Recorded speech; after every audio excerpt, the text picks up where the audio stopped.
وكل مجاهد لله بأهل البدر يا الله. Bapak Ibu yang dimuliakan Allah Subhanahu wa taala, bedah buku 35 kisah saat maut menjemput. Bukunya mana Pak Ustadz? Ada bukunya. Tulis saja di www.google.com. Buku 35 saat maut menjemput Abdul Somad. Buku ini saya tulis ketika saya sedang dikejar-kejar kematian. Gak bisa ceramah, gak bisa tausiah, duduk di rumah. Disitulah saya menulis bagaimana Nabi meninggal, Abu Bakar, Umar, Utsman, Ali radhiyallahu anhum ajmain, asyaduna meninggal. Bagaimana ketika para ulama-ulama meninggal, ternyata semuanya akan meninggalkan dunia ini. Kita hanyalah setumpuk daging busuk yang akan menjadi santapan cacing tanah. Mau pejabat, mau orang kaya, mau orang ganteng, mau orang cantik, mau orang terkenal, mau alim ulama, dia hanyalah daging, tulang, kuku, bulu, darah, jantung berdetak, nafas berhembus, paru-paru menyaring nafas, buah pinggang menyaring darah, sampai masanya jantung berhenti, nafas pun stop, dan kita pun akan mati menghadap Allah Subhanahu wa ta'ala. Kalau jantung berhenti berdetak, maka darah berhenti mengalir. Kalau darah berhenti mengalir, dia berubah menjadi nanah. Nanah makanan cacing tanah orang yang meninggal dalam kuburan.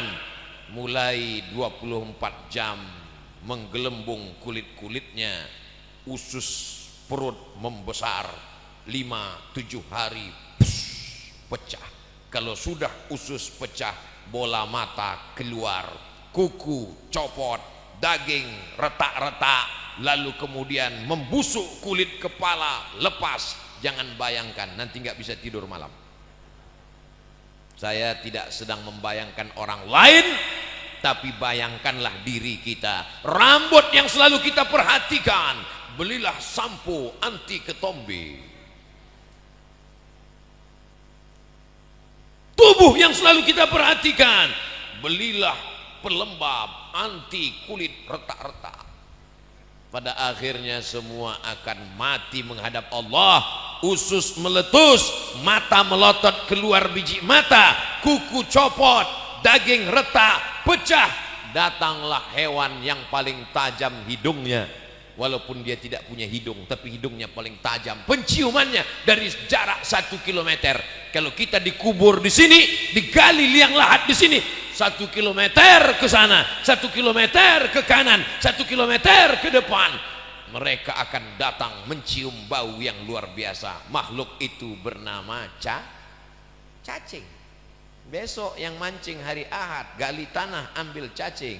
Apa kata cacing? Hari ini kau tusuk aku, nanti sampai masanya kau akan mati, ku bawa gengku. Apa kata cacing ketika mencium bau? Serbu, kata cacing. Kita semua akan menjadi santapan cacing tanah. Tapi Ustaz Abdul Somad tidak bersedih. Kenapa? 5 orang geng anak soleh akan memimpin pembacaan Al-Fatihah dari Bekasi untuk almarhum Abdul Somad, kata mereka. Jangan baca sekarang, nanti. Baca sekarang pun gak apa-apa. Bacakan Al-Fatihah untuk orang yang hidup boleh. Kenapa? Bertawassul kepada Allah. Bi siratal ladzina an'amta alaihim ghairil maghdubi alaihim waladdallin. Amin. Gitu. Nanti kalau ada kiai, ulama ngajak baca Al-Fatihah, betul-betul dibaca. Ini banyak orang sekarang bisiril Fatihah, Al-Fatihah.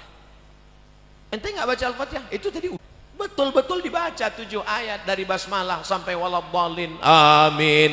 Ketika kita baca amin, malaikat-malaikat ikut mengucapkannya amin. Artinya kabulkanlah ya Allah. Ini banyak orang sekarang ketika kiai membaca, marilah kita mohon kepada Allah bisiril Fatihah. Ada yang di depan melihat wajah Ustadz, ada yang di belakang melihat tengkuk Ustadz, ada yang di kanan, di kiri, semuanya mendapatkan pahala yang sama, mudah jalannya menuju surga Allah. Ustadz Somad ini ngomongnya enak sekali. Bukan kata saya, itu hadis Nabi. Man salaka tariqan, siapa yang melewati suatu jalan, yaltamisu fihi ilman, di jalan itu dia cari ilmu, sahalallahu lahu bihi tariqan ilal jannah, dimudahkan Allah jalannya menuju surga. Yang membuat kita tidak masuk surga malam ini cuma satu saja. Apa? Belum mati. Yang mau masuk surga silakan mati duluan. Wala tamutunna illa wa antum muslimun. Jangan mati melainkan dalam keadaan asyhadu an la ilaha illallah wa asyhadu anna muhammadan rasulullah. Siap jaga persatuan, siap teruskan program silaturahim DKM, siap hadiri maulid keliling tiap bulan. Ingat, kita ngomong siap di masjid, jangan ada dusta di antara kita. Disaksikan oleh para malaikat pertemuan kita malam ini. Betul? Kalau ada yang nantang, mana malaikatnya? Mana malaikat? Jangan marah, diam aja, senyum aja, diamin aja. Kalau dia tetap nantang, mana malaikatnya? Tenang, malaikat maut sudah di jalan, bro. Nanti sampai akhirnya kau juga akan mati. Gagah, perkasa, berkuasa, punya uang, terkenal, populer, kaya raya, sampai masanya tua, sampai masanya sakit, sampai masanya mati. Dulu pakai proses begitu, muda, kaya, tua, sakit, mati. Sekarang enggak panjang-panjang, masuk rumah sakit, mati. Bahkan ada yang enggak perlu sampai masuk rumah sakit, sedang minum kopi, mati, sedang ceramah, mati, sedang tegas, mati. Mati tidak perlu dicari, karena dia insya Allah akan datang sendiri. Betul apa betul? Ainama takunu, dimanapun kamu berada, yudrikumul maut, kematian akan mendatangi kamu. Walau kuntum fi burujim musayyadah, walaupun kalian berada di dalam kotak yang dipaku. Begitulah perbuatan orang musyrik jahiliyah dulu. Dia buat kotak, kemudian dia paku, dia masuk ke dalam. Ditanya sama temannya, kenapa kau bersembunyi dalam kotak yang dipaku? Mudah-mudahan aja malaikat maut nggak bisa masuk.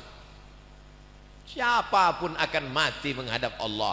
Michael Jackson masuk ke dalam kotak hampa udara, berharap tidak mati, mati juga. Semuanya akan menghadap Allah. Tinggal lagi apa yang akan kita bawa menghadap Allah. Ini pelajaran yang kedua dari buku bedah buku kisah saat maut akan menjemput. Bacaan-bacaan maulid tadi yang diulang-ulang oleh para habaib dan kiai alim ulama, didengar oleh telinga, maka itu akan terngiang-ngiang waktu kita nanti mau sakaratul maut. Jadi kalau ditanya orang, ngapain maulid lagi, ini kan bukan Rabiul Awal lagi, ini sudah Jumadil Akhir, Rajab, Sa'ban. Kenapa kalau pertemuan Anda baca maulid? Berharap syafaat Rasulullah sallallahu alaihi wasallam. Mudah-mudahan saat mau sakratul maut itu, orang yang suka bersolawat dibantu waktu sakratul maut ringan. Allahumma hawwin alaina fi sakaratil. Ketika ruhnya keluar, lalu kemudian pertanyaan mungkar nakirnya dapat solawat dimudahkan. Marabbuka, man nabiyuka, ma imamuka, ma qiblatuka, man ikhwanuka. Kemudian nanti ketika dibangkitkan di padang mahsyar, idza samaa'um fatarat wa idzal kawakibun tasarat wa idzal bi'aru fujirat wa idzal quburu bu'sirat. Ketika dibangkitkan di kubur dimudahkan. Ketika ditimbang amalnya, fa amma man saqulat mawazinuh, siapa yang berat timbangannya, fahuwa fi 'ishatir radiyah, maka dialah hidupnya diridhai Allah. Tapi jangan gara-gara ayat ini ibu enggak diet lagi. Kenapa? Kan yang berat timbangannya hidupnya diridhai Allah, Pak Ustadz. Timbangan amal maksudnya, bukan timbangan badan. Orang yang bersolawat maka dimudahkan nanti ketika hisab. wal afwa indal hisab. Orang yang banyak bersolawat dimudahkan ketika meniti titian ihdinas siratal mustaqim. Orang yang banyak bersolawat maka dia paling dekat nanti di surga Jannatul Firdaus, aqrabu majlisan, dekat majlisnya. Jadi kalau ditanya kenapa maulid, majelis maulid itu sesungguhnya adalah majelis sodakoh. Mentang-mentang tadi keluar uang masuk kotak, betul sodakoh, tapi utamanya adalah majelis solawat. Salatullah salamullah ala taha rasulillah. Salatullah salamullah ala yasin habibillah. Tawassalna bismillah wa bil hadi rasulillah wa kulli mujahidin lillah bi ahlil badri ya Allah. Diiringi oleh anak-anak muda hadrah. Apa nama hadrahnya Ustaz? Akhlakul Mustafa, akhlaknya Rasulullah. Sudah acara maulid keliling, ngajinya dengan habaib dan ulama, tapi acara nikahnya masih pakai keyboard tunggal, artisnya pakai rok pendek. Pulangnya tak perlu lagi diceritakan, sakit hati ibu nanti. Maka undanglah saat walimah anak nikah pakai hadrah, saat akikah pakai hadrah, saat sunatan pakai hadrah. Setuju? Saya berapa kali nggak datang acara walimah. Ustadz Somad ini katanya kalau diundang wajib datang. Sering kali dia ceramah, idza da'aka fa'ajibhu, kalau diundang datang. Ustadz sudah kami undang, undangannya diantar ke rumah, yang lain pakai WA. Ustadz dikirim undangannya langsung datang ke rumah. Kenapa Ustadz nggak datang? Aku datang. Kok nggak ketemu kemarin? Aku nggak masuk ke dalam. Kenapa nggak masuk? Waktu aku mau masuk kalian sambut dengan lagu Jatuh Bangun Aku Mengejarmu. Ngapain saya masuk? Daripada jatuh bangun mendingan pulang. Kita mau masuk, dia sambut dengan lagu Cinta Satu Malam. Itu kan kumpul kebo. Mohon maaf, ada anak-anak. Dia sambut dengan lagu Selimut Tetangga. Ngapain dibahas? Ini perbuatan maksiat. Selingkuh itu indah. Nauzubillah. Lagu-lagu itu menginspirasi, mengajak orang berselawat kepada Nabi. Iramanya indah-indah, dilakukan oleh anak muda. Saya senang sekali malam ini yang menyanyikan hadrah itu anak-anak muda, laki-laki. Laki-laki semua tadi kan? Kadang ini ada maulid Nabi yang nyanyi perempuan, lagunya biasa aja, lipstiknya 2 inci. Perempuan itu suaranya bagus baca Quran, suaranya bagus solawatan. Tapi kalau dilihat laki-laki yang tidak mahram, suami orang melihat istri orang. Banyak perempuan pakai jilbab bagus, pakai baju bagus, wajahnya glowing di depan suami orang, di depan istrinya sendiri seperti mak lampir, nyi blorong, sundel bolong, suster ngesot. Loh, hafal semua nih Pak Ustadz. Jamaah yang dimuliakan Allah. Tapi malam ini Masya Allah tabarakallah, majelis salawat kita insya Allah diridhai Allah, disenangi Rasulullah. Kenapa? Karena tidak campur antara laki-laki dan perempuan. Tuh kok ada perempuan, mereka terjebak di tengah laki-laki.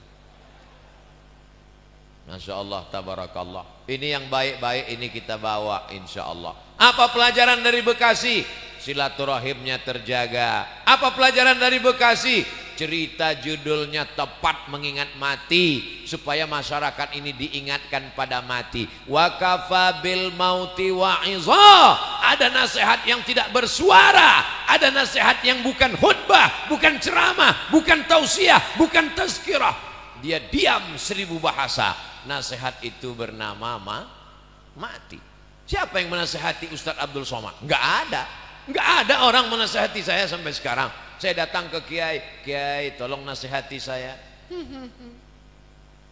Saya kalau tausiah, saya cari para alim ulama yang tua-tua, yang sepuh-sepuh, minta nasihat, minta doa. Mereka enggak kasih nasihat. Mereka katakan, ya Ustaz sudah tahulah, sama-sama saja kita berdoa kepada Allah. Nasihat yang paling dalam yang masuk ke dalam otak dan hati saya adalah ketika melihat orang mati terbujur kaku, yang selama ini dihormati, dibanggakan, dimuliakan, disanjung tinggi. Kalau datang disambut dengan baleho dan karpet warna merah, tapi lalu kemudian ketika mati menghadap Allah terbujur di ruang tamu dan tidak sampai 24 jam dibawa keluar. Rumahnya rumah dia, yang membangunnya dia, yang beli tanahnya dia, yang cari arsiteknya dia, yang mengumpulkan uangnya dia. Tapi kalau sudah meninggal dunia, sejengkal pun di rumah itu tidak ada yang bersedia menampung dia. Tempatnya tetap di TPU, tempat taman pemakaman umum. Ada rumah yang dibangun, ada rumah yang dikendalikan, ada rumah yang diatur. Sekian tahun nabung untuk buat rumah. Rumahmu berapa harganya? 3M. Wow, hebat sekali. 3M, 3 kali minjam. Ada rumah yang tidak pernah kita lihat, rumah yang tidak pernah kita jenguk, rumah yang tidak pernah kita pedulikan, tapi kita akan tinggal di sana. Lebih lama di rumah kita atau di taman pemakaman umum? Saya tanya sekali lagi, lebih lama tinggal di rumah yang kita bangun atau lebih lama di kuburan? Lebih lama di kuburan. Di rumah kita paling kita tempati, ada orang menempati rumahnya sampai 100 tahun? Enggak ada. Paling kita tempati rumah kita itu paling lama 50 tahun. Itu pun kalau umur kita 75 tahun. Umur 25 bangun rumah atau mewarisi rumah bapaknya. Kita cerita bukan rumah bapak kita, bukan rumah kakek kita, rumah kita tempati cuma 50 tahun. Setelah itu kita masuk liang lahat. Yang meninggal tahun 1945 saat ditembak oleh Belanda, sampai sekarang berarti dia sudah dikubur berapa tahun? Maka sampai masanya nanti hari kiamat, ada yang di liang lahat sampai 100 tahun, ada yang sampai 1000 tahun lamanya. Apa yang sudah kau persiapkan? Amal jariah. Yatsba'ul mayyita salasun, yang mengiringi mayat sampai ke liang lahat ada 3. Ahluhu, istrinya ikut mengiring, anaknya datang, jamaah semua datang, tapi cuman sampai ke pintu liang lahat. Setelah itu mereka masukkan ke dalam. Setelah itu mereka kemudian naik ke atas, mereka ambil pacul, cangkol dan skop, mereka katakan mari kita timbun, kita injak biar padat. Setelah itu ditancapkan kayu nisan. Setelah itu mereka pun berdoa. Setelah itu mereka pun pulang ke rumah. Anaknya nangis pada hari yang pertama. Hari kedua dia mulai tersenyum. Kirim rek spasi lucu, kirim ke 9090. Kiki kiki kiki kiki. Tapi kalau anakmu soleh, dia akan bangun di tengah malam. Rabbi firli wali walidayya warhamhuma kama rabbayani shaghira. Gimana anak ibu? Ingat dengan suami ibu? Ingat dengan ayahnya? Alhamdulillah Pak Ustaz. Malam-malam saya bangun jam 2, saya dengar di samping kamar ada baca Yasin. Yasin wal Qur'anil Hakim innaka laminal mursalin ala siratim mustaqim tanzilal azizir rahim. Lalu saya pun bangun Pak Ustadz, senangnya hati saya, anak saya baca Quran untuk ayahnya. Begitu saya buka pintu kamar, ternyata TV belum mati Pak Ustadz. Mudah-mudahan anak kita termasuk yang tetap kirim Yasin untuk kita tiap malam. Kita pesankan ke mereka supaya tahajud, berzikir, berdoa. Ya Allah, sampaikanlah pahala tahlilku. La ilaha illallah tahlil, subhanallah tasbih, tahmid, alhamdulillah, takbir, Allahu akbar, salawat. Lalu kemudian dia bawa anak istrinya baca Quran. Wa idza khatimul Qur'ana, kalau dikhatamkan mereka Quran 30 juz, fahuwa hasanun, sepaling bagusnya sekhatam Al-Quran 30 juz. Kalau tidak sanggup khatam Quran, likulli syai'in qalbun, segala sesuatu punya hati. Wa qalbul Quran, hatinya Al-Quran adalah Yasin.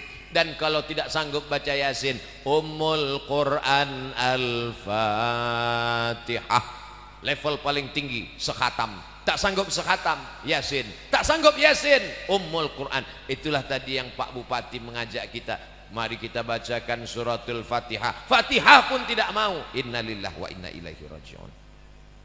Apa yang kau balaskan untuk ayahmu? Berapa kali dia tidak jadi ganti baju hari raya demi uang sekolahmu? Sekolahmu memang online, tapi bayarannya offline. Berapa kali ibumu tidak jadi hari raya buat kue demi untuk sekolahmu, demi untuk air susumu, demi untuk makan minummu. Meregang nyawa dia melahirkan. Andai kau gendong dia dari Bekasi ke kota Makkah, tawaf 7 putaran, sa'i Safa dan Marwah, wukuf di padang Arafah, melontar jumrah, belum tentu dapat menebus sekali teriakannya saat melahirkanmu. Betul ibu? Ternyata ibu tidak ada yang teriak waktu melahirkan. Kenapa? Dia pingsan di operasi. Lahir. Ustadz, walaupun operasi sesar itu sakit loh Ustadz. Ustadz kan nggak pernah merasakannya, karena rasaku bukan rasamu Ustadz. Kita tidak pernah tahu bagaimana perasaan mereka perempuan. Ketika hormonnya berlebih di awal kehamilan, dia muntah-muntah. Respon hidungnya sangat tajam. Suami yang dulu kata dia buah hati belayan jiwa, cintaku setengah napasku pergi, baunya minta ampun. Lalu kemudian yang awalnya rahim itu kecil lalu mulai membesar, sebulan, 2 bulan, 3 bulan. Akhirnya ususnya menjadi kecil, makannya susah, nafasnya terhalang. Lalu kemudian tulang belakangnya mulai melengkung. Lalu ketika melahirkan anak seperti patah-patah tulang rusuknya. Itulah ayat yang disebut dalam Al-Quran, wahnan ala wahnin, lemah di atas lemah. Tak ada yang bisa membalas kelemahan-kelemahan itu, dan tidak ada yang sanggup membahasnya. Kalau saya bahas bagaimana lemahnya perempuan saat mengandung, perempuan itu mengandung lemah di atas lemah. Kata ibu-ibu, alah Ustadz kayak pernah aja. Maka kita balaskan. Yang ibunya masih hidup, mudah-mudahan masih sempat berbakti kepada orang tua. Yang ibu bapaknya sudah meninggal dunia, nasihat kematian, ziarah. Jangan nunggu mau Ramadan, jangan nunggu mau Idul Fitri, besok hari libur bawa anaknya ziarah. Ini sekarang banyak orang ziarah, bapaknya baju hitam, istrinya baju hitam, anaknya baju hitam, hitam-hitam semua. Sampai di tempat pemakaman langsung foto, habis itu update status man in black. Apa ini? Ini bukan ajaran Islam.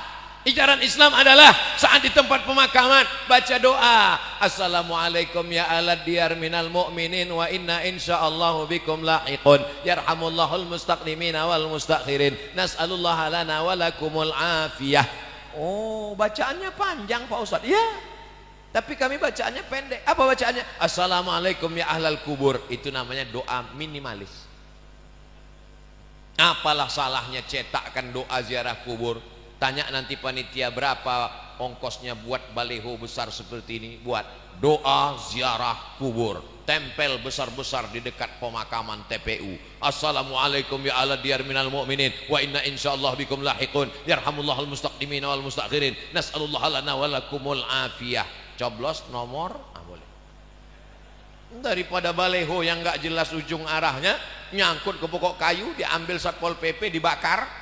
Mendingan di samping kuburan, mengingatkan orang. Andai pun dia tidak lapuk, maka mengalir sampai hari kiamat. Inilah dia amal-amal kita. Apa saja amal kita yang akan mengalir? Waladun salihun, anak yang soleh, shadaqatun jariyah. Itulah uang yang masuk ke dalam kotak-kotak tadi. Beli semen, batu bata, kerikil, atap, tenda, lampu, AC, mihrab, mimbar, kipas angin, itu semua akan mengalir. Siapa yang mewakafkan tanah masjid ini dulu? Siapa yang membangunnya? Siapa yang ngasih semen? Siapa yang ngasih kosen? Siapa yang ngasih kaca? Kita tidak tahu, tapi pahalanya dari mulai tadi petang sampai malam, sampai sholat subuh besok, zuhur, asar, maghrib, isya, subuh, zuhur, asar, maghrib, isya, Ramadan, tarawih, witir, Idul Fitri, Idul Adha, hari raya kurban, sampai hari kiamat, mengalir pahalanya ke liang lahat. Mudah-mudahan sebelum mati kita sempat bangun masjid. Masjid apa namanya? Masjid Al-Mustaqim. Siapa yang buat? Pak Kapolsek. Masjid apa namanya? Masjid As-Somad. Siapa yang buat? Ustadz Somad. Sudah ada? Belum lagi. Tapi insya Allah kalau kita berniat sebelum mati mesti ada. Saya diundang ke Jambi, diajak untuk meresmikan masjid. Jalannya jauh, naik mobil. Dalam hati saya, mau dibawa kemana lah ini? Begitu sampai, musola kecil. Ya Allah, apa kelebihan musola ini?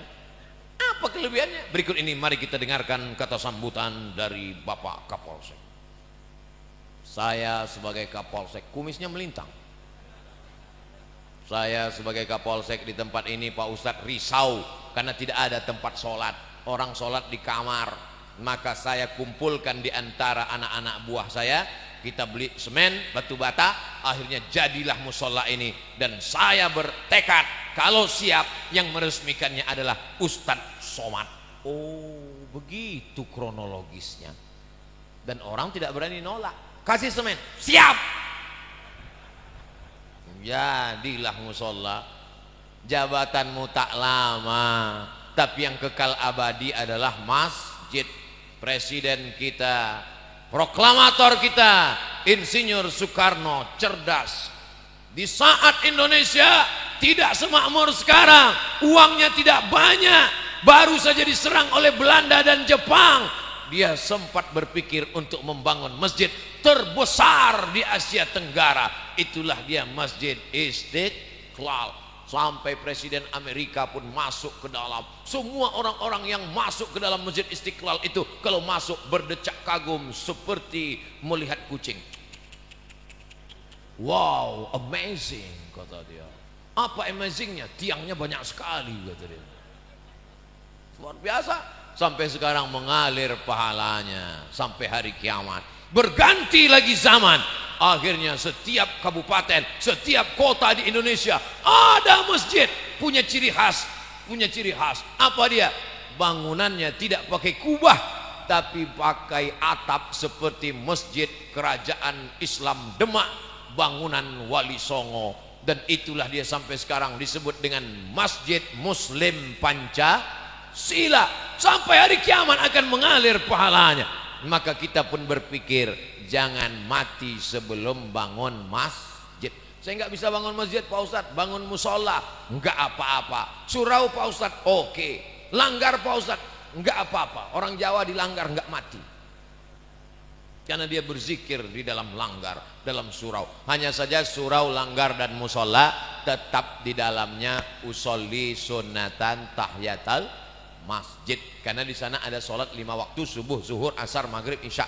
Bedanya cuman nggak ada sholat Jumat. Di masjid kita ini ada, ini surau apa langgar apa musola? Ini masjid. Dari mana Ustaz tahu masjid? Ada mimbarnya, ada sholat Jumat. Di tempat kami ada mimbar Pak Ustaz, tapi nggak ada sholat Jumatnya. Berarti itu mimbar dangdut. وكل